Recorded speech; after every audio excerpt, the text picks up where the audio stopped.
היי, מלפפונים. הדבר הזה שאנחנו נראה זה סושי. קוטג' נפוליאון, עדיף קוטג', טונה, קרח, מזלג, ניילון נצמד, קולפן. טוב, שמנו ניילון נצמד, עכשיו מקלפים עוד קצת. כן, אני מצוינת, מקלפים עוד קצת. בקערה שמים טונה. עכשיו שמים את הטונה על זה.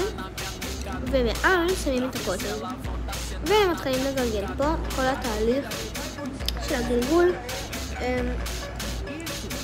זה הפעם השלישית שלי וזה עדיין ממש לא מפסיק להתפרק לי, אז בואו, זה מסובך. בקיצור, כן, בואו תמשיכו לראות אותי מגלגלת.